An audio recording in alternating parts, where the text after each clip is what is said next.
Yeah, well, I think the reality is we just need more power, and we're going to need a Yeah. growing amount of power over time. So there's that aspect of we need to support every type of power generation that is, incrementally even better for the planet, but also that is more reliable. And we need redundancy.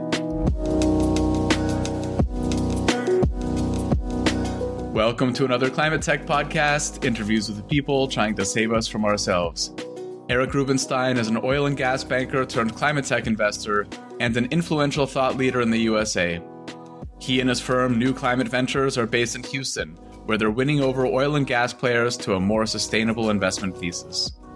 I was glad to hear his optimism about green energy in the USA under the new administration, even if I struggle to share it. Because of a snowstorm in Houston that shut down the airport, he was stuck at his parents' home in Florida, which is where I reached him. For some of the younger listeners to the podcast, that sound you'll hear in the interview is the ringing of a landline phone, something we used to talk to people in the old days. Eric, welcome to the podcast. Yeah, thanks for having me, Ryan. You are the managing director of New Climate Ventures, which is based in Houston. What does the company do? What industries do you target? Tell us all about it. Absolutely. So New Climate Ventures, we're a little over 3 years old now. We are a decarbonization-focused early-stage venture fund. So our filter is emissions reduction, removal, avoidance. But that opens up the purview to invest in a lot of different technology types and companies. Largely, we're looking for companies that have some sort of proof of concept that can scale to be economically competitive with incumbent technologies, or on the other side, enabling technologies that can help hard tech or help consumers simply reduce their energy use, help hard tech scale these types of softwares that can enable hardware to really penetrate market. And what are some of the specific topics that you're looking at right now that you're really excited about? Yeah, I guess we can split that in two things. One is what we've already done and kind of what we're looking at. So in terms of what we've already done, we've invested in point source capture and carbon utilization. So turning CO2 into usable things like jet fuel and diesel fuel and waxes and ethanols and cement, biomaterials and bioplastics we've invested in, recycling technologies, advanced when it comes to plastics, traditional or mechanical when it comes to carbon fiber, and some other things. So as we're looking at the world, we're looking at hard to decarbonize sectors. And among those sectors also is the built environment. So we've invested in companies that can reduce the energy need of buildings, that can heat more efficiently or cool more efficiently. Then a lot of these have been hardware related, actually. So imagine windows that can reflect heat away from sunlight, so you can reduce the energy use of the building by 30%.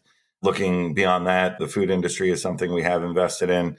So food tech, you can reduce the amount of animals that are very, take a lot of resource to grow. Then you can reduce a lot of the emissions associated and save a lot of resource associated with growing the animals. As we look deeper into that stack, we've also invested in a carbon credit ratings agency. One of the more recent investments has been a AI grant writing company. So there's a lot of purview to be able to be expansive, but also very targeted in terms of what we're looking at. And it's interesting, built environments represent something like 40% of energy usage, but people don't think about it as much. They're more, when you think about decarbonizing or electrifying, you think of the electric car and these kind of more visible tokens of this type of thing. Same with food, I work in food tech as an investor, and food tech is responsible for something like 30% of food itself. The industry is responsible for something like 30% of CO2 and attracts about 12% of climate tech funding. So these kind of underrepresented, unsexy areas of the sector, but where, there's really kind of momentous action happening and, underneath the surface. Yeah, absolutely. And there's real technologies that could penetrate those markets and change them for the better. So similar to how Tesla is changing the car industry, and Nest is also, I'll put that in the built environment enabling technology category. Like Nest has reduced the energy need for buildings by just being more efficient with the way that we heat and cool, the timing of it, really, of the automation of it. There's so much room for technologies to penetrate these markets and to seamlessly or more or less seamlessly integrate into our lives, which is what we're really looking for in terms of things that we're looking at. Can you talk a bit about a couple of the companies that you've invested in and kind of how they got past the finish line with the IC and what was interesting about them? Yeah. One of our companies, Dimensional Energy, they convert carbon dioxide and water into fuels and waxes. So it's the technology itself was efficient. We believed it had a pathway and still believe it has a pathway to getting to cost parity with incumbent technologies. So meaning in this case, if you're producing waxes and you can produce the waxes and be profitable, then you're doing a great job. If you can get your cost all the way down to sustainable aviation fuel. So if you can get down to jet fuel pricing, even better. But already they're in the money on their wax production and they have plants that are up and running now. And that's so in terms of getting past the IC, it was originally a review of the technology, a review of what can they do. So a lot of companies on the surface look like a sustainable aviation fuel company. But then when you look into them, and you look at the process and you look at the breadth of what they can produce, you start to realize, wow, these are little refineries and they can make a lot of different things and they can toggle to make more or less of something. So when you start thinking about it that way, which I've been trained to do coming out of the energy trading industry, I immediately looked and said, wow, okay, you're not a jet fuel company. You're a company that can make waxes and these can be of higher value. Let's see where that goes. So by getting through investment committee, it was really early days. We were a seed investor there. They're raising a Series B this year. You're also involved with a number of accelerator programs. So not just as an investor, but also working with some accelerator programs, Climate Heaven, Rice Clean Energy, that's Rice University Clean Energy Accelerator, and one called Breakthrough. I wonder if you could just talk a little bit about, both the concept maybe of an accelerator for people who aren't familiar with it, and then also kind of what your role is there, why you're involved, why you're so deeply involved in these. Yeah, sure thing. So the investment ecosystem in ClimateTech in particular is fairly deep and broad. So in the early days when you're a founder or you're thinking about starting a company, you might through your university, and so this is where Rice comes in, you might be looking for some aid in figuring out, how do I put a pitch deck together? How do I get payroll going? How do I attract investors into my company? And accelerators, oftentimes, there's kind of two different types. There's the types like the Rice Accelerator for the university that will interview companies, take them into the accelerator. They don't charge any fees. It's to accelerate the space and I think also to help Rice companies develop to the extent Rice companies are involved there. But they take companies that are outside of Rice as well, for sure. And then there are other accelerators that for a fee will do that. Usually that fee is they get a piece of equity. They usually give you some cash as a company. So the historical, very strong branded accelerator that people would know of is usually Y Combinator, who has hundreds and hundreds of companies in each batch these days. But there are many, many other accelerators that are more refined to, say, a specific industry type or a specific type of technology.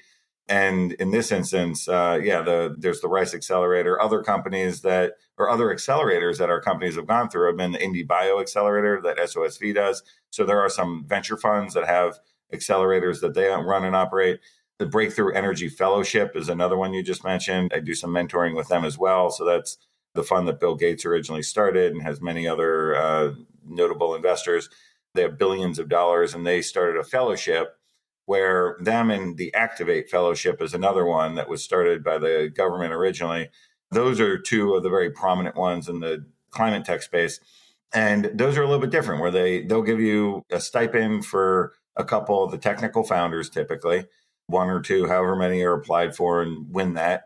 And then similarly, though, they'll give you a couple years they'll groom you and help you think through the pivots of your technology.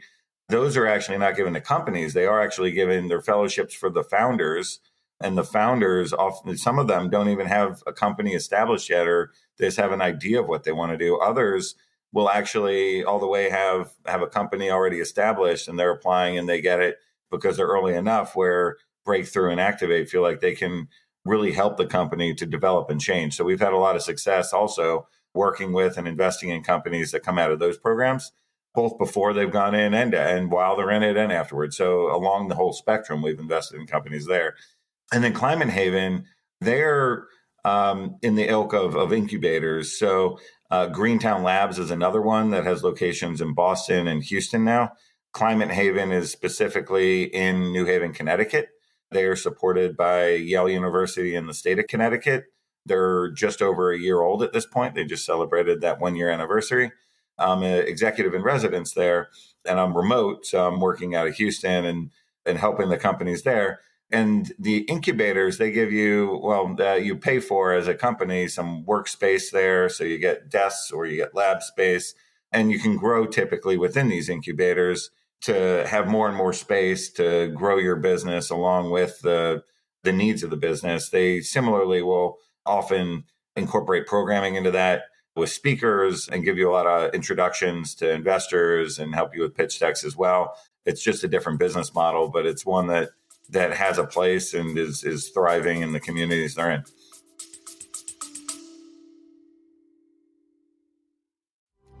Transform all your company's milestones, big or small, into impact with Impact Hero. Whether it's a sale, a new hire, a demo booked, or anything else, with Impact Hero, you automatically generate a gift that matters, like a tree planted, a kilo of plastic recovered, or a piece of coral reef restored. Join the hundreds of companies that are already boosting sales and retention while making an impact. Go to impacthero.com/podcast now to get 10% off. Again, that's impacthero.com/podcast to get 10% off.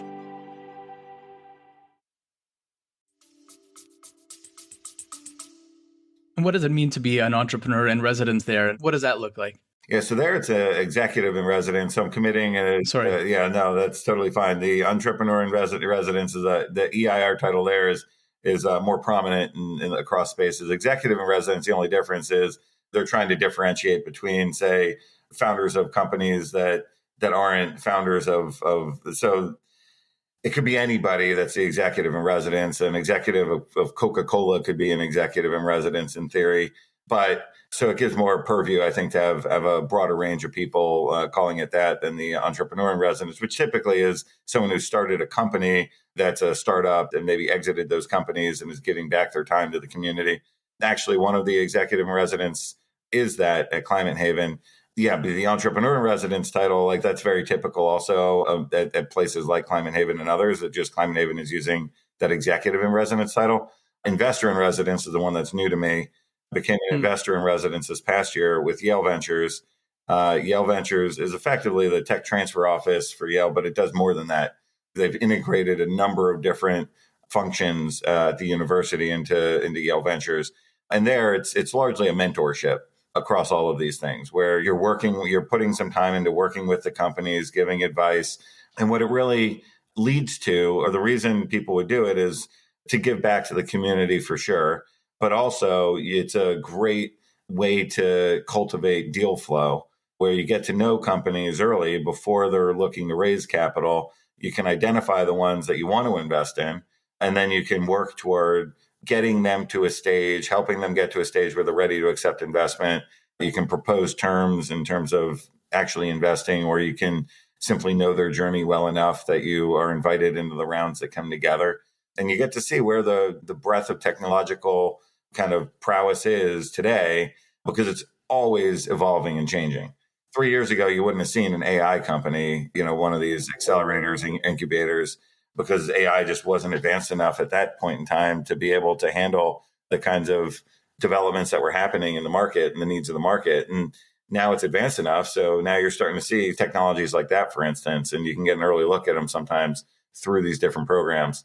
Okay, so you're working with fellowships, accelerators, incubators, and a tech transfer office. And it's a combination because you're interested in mentoring and you've got a lot of goodwill and you're just a really good guy, but it's also great deal flow, basically, potentially for new climate ventures. It's certainly dual purpose, and I think people treat it as such, yeah. Yeah. Very cool. Can you set the scene a little bit for us right now? Someone who, you're covering a lot of ground in the US. You're, both coasts, basically, with ClimateTech startups. Can you just set the scene for us right now, the beginning of 2025? Kind of what's going well? What trends are you seeing? Just give us a bit of a picture of what's happening in the US. Well, there was an election that just... I'll get to that part. Yeah. So the landscape may be changing. But what's going well in the U.S. is there's a lot of interest in climate tech that, say, when I started looking at the space a number of years ago, just wasn't there yet. All the innovation originally that I was seeing, and this is going back, I don't know, 5 years, even that recent ago, was coming out of Europe or Canada. You really didn't have a lot coming out of the US. I think COVID probably changed that, where, well, two things, I think. One is you had 2019, you had the first handful of commitments, net zero commitments come from corporations announced. So I think that started getting people's attention toward, oh, maybe there's something there. 2020 with COVID, everyone got to sit back and reflect on what they were doing with their lives. They got to look at the problems in the world that happen when you shut down industries all over the place, or when you're isolated from everyone, and the things you really need in order to keep the lights on, in order to remain entertained, to feed oneself, right? So everything started to become more localized as well. Like you started going to your local, fruit truck, right, to buy some fruit rather than going to the grocery store because it was outdoors. And, there was a lot more of this happening, of community, of farm to table, let's say, just from a food perspective. But when you think about it from a business perspective, there was the same thing happening, where this was COVID disrupted energy movements across the world because docks were shut and people were staying home. It disrupted people's ability to leave the house. There were lockdowns many times over in China that lasted way longer than they did in other parts of the world, which disrupted both business there and human life, right? So when I think about it from that perspective, it's like it's been this series of things that has led to where it is today, where climate tech, broadly defined, became more and more important during the last number of years because people started thinking, how do I generate this fuel locally? How do I create this food locally? How do I, separate from in the rest of the world, because I'm starting to get used to this shop local, support small business, let's say. And I think you're seeing that still kind of in society today, even though COVID is not the same as what it was a few years ago. And it fits pretty well into the current concept of what's happening politically here as well. And I know we're going to get to that. But when you think about it, there's the domestic production component, there's the energy security component. And so what I'm seeing is things in the carbon management space. So like carbon to value, turning carbon into valuable things, is still highly sought after today as an investment, where there are other things like on the food tech side, which you're well familiar with, that have not been doing well in the last couple of years for reasons that I think largely it's investor based. Investors have less of an appetite to support the companies. Consumer trends also, when you don't have a lot of public companies in that space, there's not a lot to look at and say, okay, this is a huge need. You're looking at the sales of those companies, like a Beyond Meat in this instance, then you're extrapolating that to an industry. On the energy side, all you're seeing is more and more need, right? So the things that are working is anything that's grid related, anything that's power, production or storage related. Carbon capture is a bipartisan issue. So in the US, since it has support across the aisle, you're seeing a lot of interest in carbon capture storage. When you look at the critical minerals is something people have been interested in. All these happen to be things that the current administration, the new administration, and just the current political scene in the United States largely support or would not actively, I think, act against. So I think the world's interestingly in this place where those two things fit together nicely.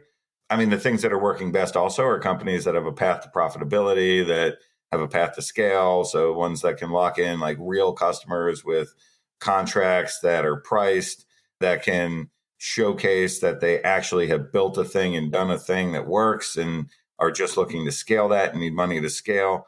I mean, basically the industry has matured, and maturer companies are companies that are smart enough to identify that they need to be on those paths as well. They can't just be this big idea that is going to take 20, 30 years to play out. Nuclear is one that historically has been thought of as this long, 20-year, rolling 20-year, hard to scale, hard to bring to market, with political challenges there as well, with regulations. But now, there's actually venture deals that have been getting done in the past 18 months on the nuclear side even. So you're seeing this shift toward energy security, power generation needs, fuel needs, support local, domestic, mostly from a security perspective, I'd say more so than anything else even. And those are the things that I find are doing best out there. That's interesting. I mean, the power demand side of things is maybe not surprising for a couple of reasons. One, because as infrastructure kind of ages and, is becoming more and more challenging to maintain that stuff, we're looking for kind of new and in a lot of cases kind of more distributed solutions for this. But I think one of the main drivers is AI, right? And just, I think, people don't always think about this, but AI is driving our power usage like astronomically right now. I read somewhere recently that every time you do a kind of chat GPT prompt, it's like 2 days of charging your phone, which, is not, I mean, it's not a ton because charging your phone for 2 days is not actually a whole lot. But if you're replacing Google with chat GPT and everybody's doing this, then we're looking at, massive increases. And we're seeing this with companies like Microsoft and Google, whose power usages are going up like, double digits, sometimes like 50%. And probably only going in that direction. So that could be a really big part of what's driving this side of the climate tech industry. Yeah, that's a huge conversation in the US and in venture, generally speaking, right? AI received the most venture dollars last year. Climate tech received the second most. So it just goes to show that both are intrinsically important to our future, but also are tied together in the way that you're talking about. I mean, the other side that people don't talk about as much, probably because it's just hard to quantify in the same way. People talk about the power suck that comes from AI, but they don't talk about as much the energy savings that can come from it as well. So that's the side that I think is definitely investable and interesting. And you are seeing more and more companies that are working on making industry more efficient, that are working on making our homes more efficient, our buildings more efficient. And that sort of AI, I don't know if it can offset the same amount of power use that is needed in order to power the AI. But I mean, there's a lot of power being used by buildings and by industry. So if we can just be more efficient with the way that we use that power, if we can capture the heat that is wasted, let's say off of industry and use that, if you can capture the waste and if you can do all that more efficiently because AI is powering the logic and the development of the tools to do it. If the climate technologies even are, more and more so, machine learning is something that people have talked about for a long time, but the AI component as well, adding that in, if that can make, these technologies, the hard tech, more efficient by simply improving by 1, 2, 5% the efficiency of the technologies, like that'll be meaningful as well as we move forward. So hopefully there's room for that as well, reducing energy need with AI in addition to increasing the amount of power to fuel it. As you alluded to, we're talking, actually 2 days after the new administration came into place right now. So lots of changes ahead. By the time this airs, some of them will be known probably through executive orders at this pace. And, I think logically, it would make sense for us to think that renewable energy that's already at price parity and that type of thing with, conventional sources of energy shouldn't be kind of left out of the mix because economically it makes sense. Right. But then again, there's always the signaling and then, the talk of woke energy and stuff like that. And I just pulled this morning from the New York Times, just the headline, Trump wants to unleash energy as long as it's not wind or solar. And then the kind of first line, legal experts said the president was testing the boundaries of executive power with aggressive orders designed to stop the country from transitioning to renewable energy. And I just wonder, you and I, if we were in charge of this, we would say, hey, even if you wanted to leave climate out of the picture, this stuff makes sense because solar makes sense economically now, wind makes sense. All this stuff makes sense as part of the mix anyway. But as we know, we're not just dealing with pure reason on some of this stuff. And I wonder kind of what your outlook is as someone who kind of knows this stuff pretty well. And particularly as someone who has like an oil and gas background and, can add that lens to it.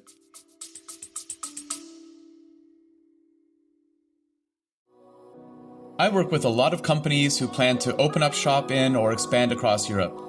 My one big piece of advice: don't fall into the trap of setting up a new entity right away. Instead, talk to my friends at Paracar, who can help you get up and running without all the costs, not to mention the legal and HR hassle.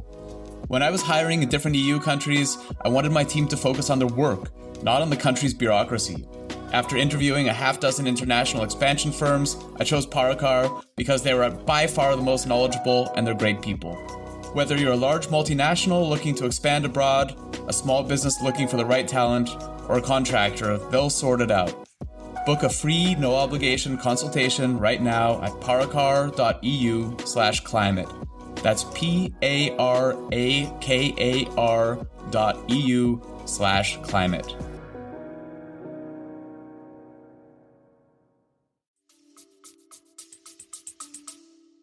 Yeah, well, I think the reality is we just need more power, and we're going to need a growing amount of power over time. So there's that aspect of we need to support every type of power generation that is, incrementally even better for the planet, but also that is more reliable. And we need redundancy because with that, living in Houston, we're seeing the effect of having a lot of renewable power right? Where during the freeze in 2021, the wind turbines froze, but also the gas infrastructure froze.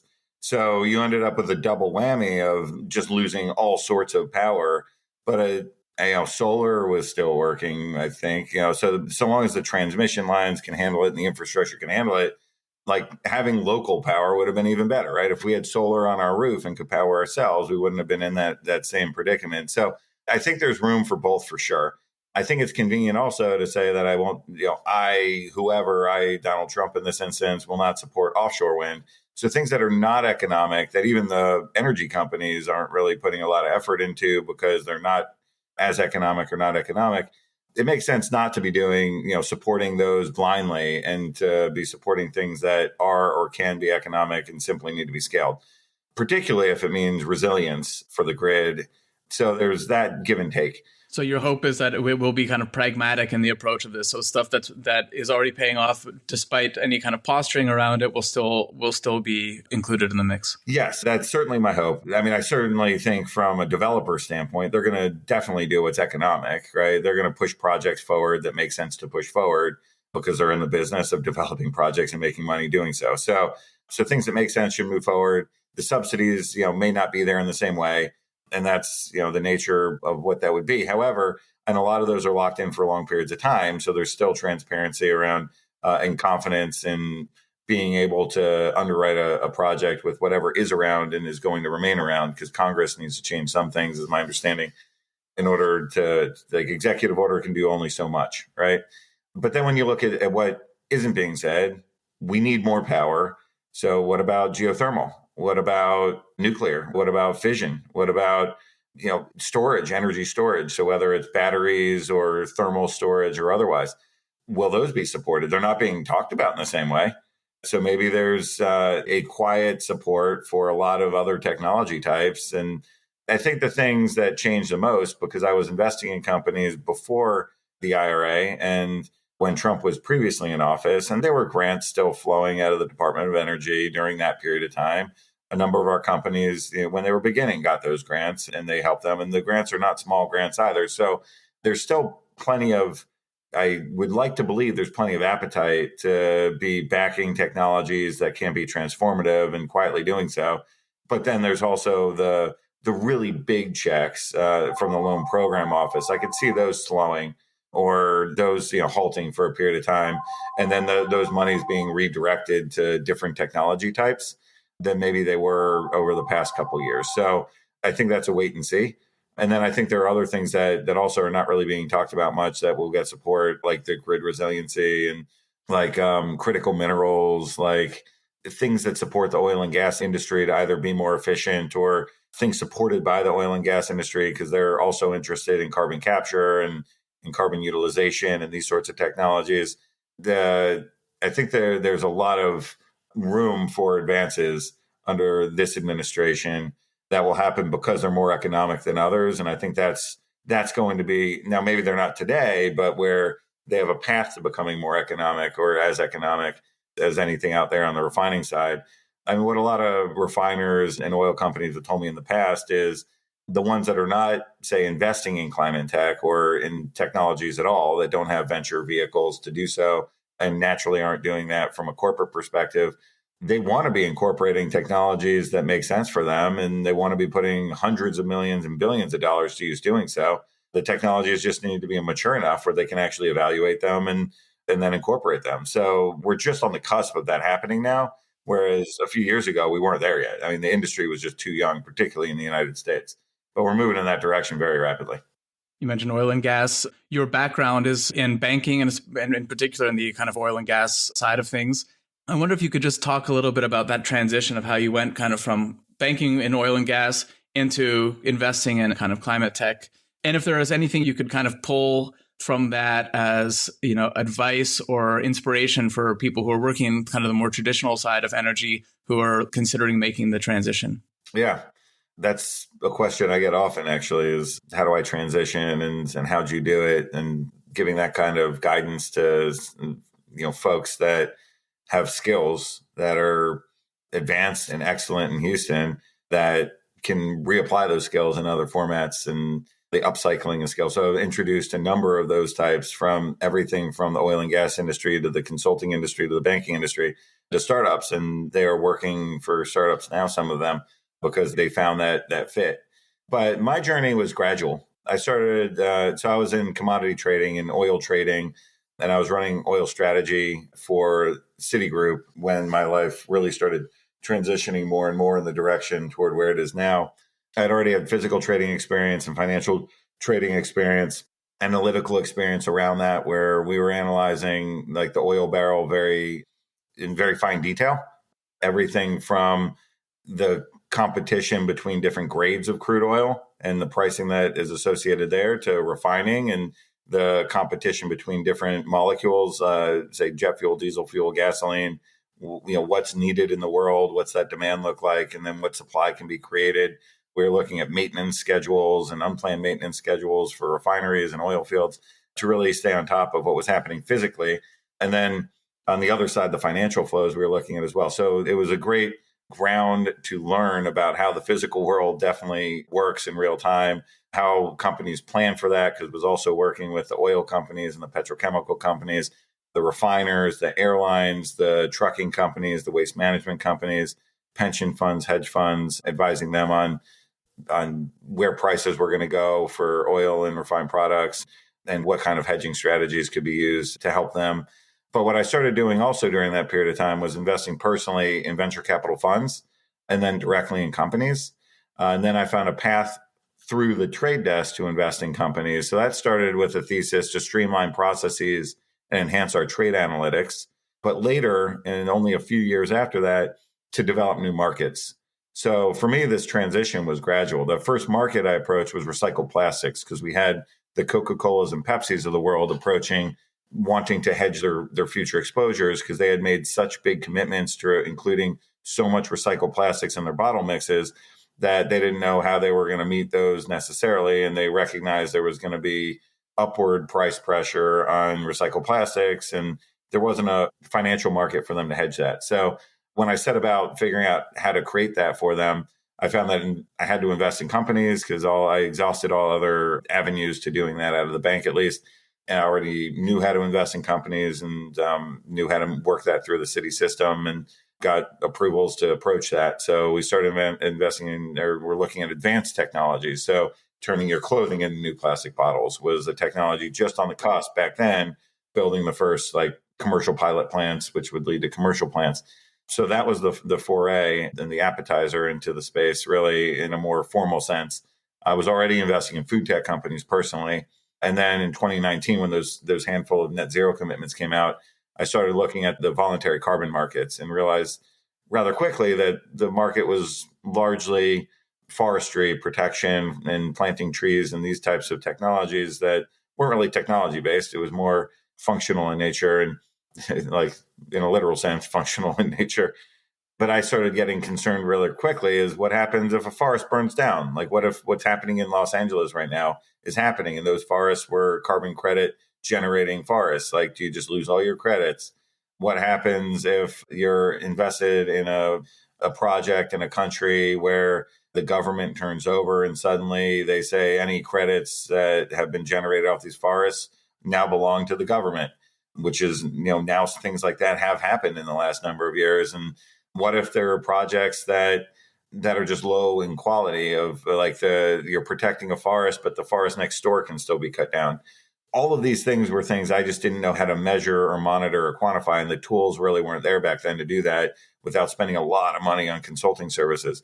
Now there's a whole cottage industry that's built around that sense, and the technologies are kind of there.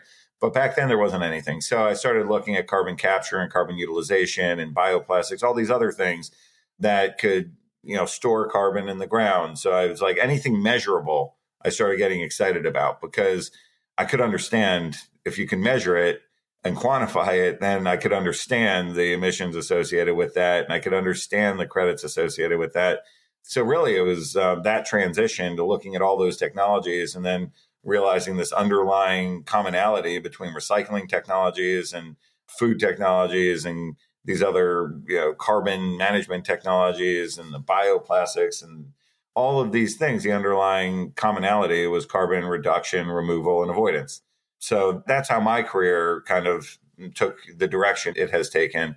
And what I suggest to others is be gradual about it, and be very specific about it as well. Like, know that if you want to do it, start doing it. Like, start talking to people like yourself, Grant, or like me, and start asking those questions. Start learning what's out there. Start joining the different communities that are out there, like My Climate Journey and their community, or the other communities that have come together across the world to bring people together to learn from one another and to move technologies and businesses forward in a more sustainable way. Work within your own business. Find ways that you can do things on a day-to-day basis, even if it's 5% of your time, that moves you in the direction you want to be in. So explore within your own companies what is happening and find ways to get involved there. And I know I have friends in the trading world, in the oil trading world, that have done that and are now trading carbon or are involved in investing in companies in the same way I am for their companies. Those transitions can't happen. You just need to be deliberate about it and start making the change on your own, because other people aren't going to give it to you or force it on you. You need to find that path. And what you'll find is if there are ways to make money off it, oftentimes your colleagues will be supportive, and oftentimes you'll find other paths to what you want to be doing if you aren't finding it yet, whether that's moving on to a startup and working with them, or working in a slightly different way than what you're doing now for another corporation or another company. There's a lot of ways to do it. And you can also donate time as well. You can judge pitch competitions. You can mentor companies as you get more familiar with what companies want in the same way that I'm doing. So these are all things that, you test it out and you work in that direction, and you can find things to help you move your career along. Final question. And I just have to ask, because you mentioned it in a TEDx talk, and it got me really wondering, how do you turn CO2 into vodka? Oh, okay. Yeah. So, we're investing in a company called Air Company that turns carbon dioxide and water into ethanols and also into jet fuel. So in turning it into ethanol or any of these products, what you're doing is you're taking the carbon dioxide, you need a source of hydrogen to make it a hydrocarbon. In this case, they're splitting water, they're breaking the water apart and releasing the oxygen and using the hydrogen. And then the magical science that these companies use, and each company does it a little bit differently or very differently from one another, but you're combining that carbon dioxide and hydrogen in these hydrocarbon chains. In this case, they're short chains that make ethanol. The question is, why would you want to make vodka? I think also when you're making ethanol, not just because it's fun, but when you look at what ethanol is used for today, in the US and other places, ethanol is also put into gasoline. So roughly 10% of the gasoline that we use in the United States has ethanol in it, or is ethanol rather. 10% of the gasoline is ethanol. But ethanol is, if you think of the price of gasoline, ethanol has to be as cheap or cheaper than gasoline in order for that to work, right? Effectively is how that works, particularly because it's a less efficient molecule. So about a third less efficient in energy than gasoline or these hydrocarbons like that. So with the ethanol, if you're selling a gasoline space, it's like $2 to $3 a gallon here in the United States. If you think about vodka, vodka is 40% ethanol, 60% water. So water you can effectively think of as free. And the 40% that's ethanol, if you're selling, and you're also not selling in gallons, right? You're selling in units that are smaller than gallons. So when you're selling a $65, $70, $80 bottle of vodka, the ethanol component is roughly $400 a gallon that you're selling. So it's a huge step change from $2 to $3 a gallon to $400 a gallon. What Air Company also does is turn that into perfume. So when you make perfume, because the volumes are so small and the pricing is so strong, it's $18,500 a gallon.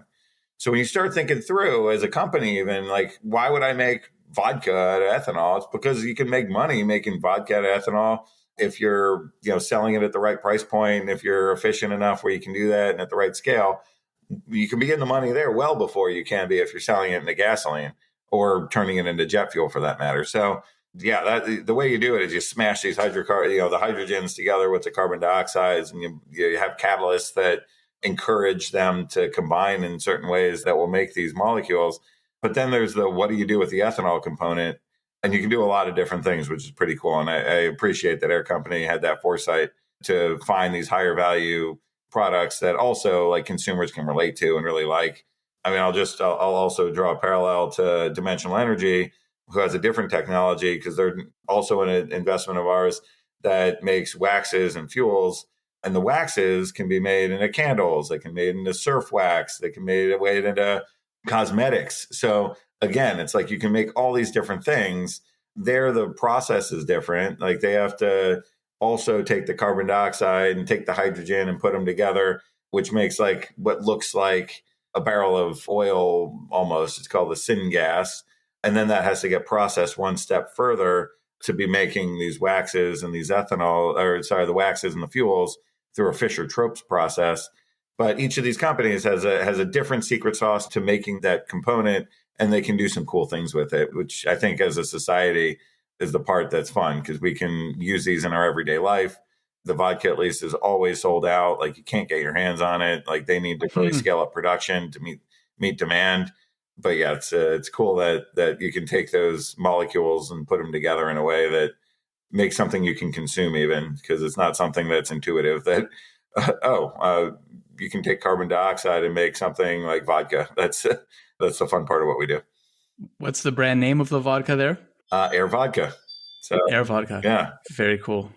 Eric, thanks so much. Tons of interesting information in there. Yeah, thank you, Ryan. Really appreciate being here. Thanks for listening to another ClimateTech podcast. It would mean a lot if you would subscribe, rate, and share this podcast. Get in touch anytime with tips and guest recommendations at hello@climatetechpod.com. Find me, Ryan Grant Little, on LinkedIn. I'll be back with another episode next week. Bye for now.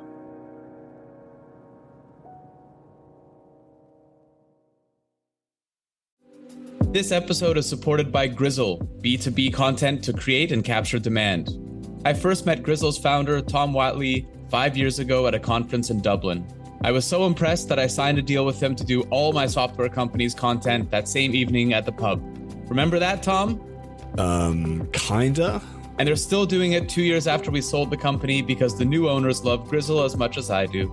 If you sell B2B, book 30 minutes in Tom's calendar at grizzle.io/climate. That's GRIZZLE.io/climate.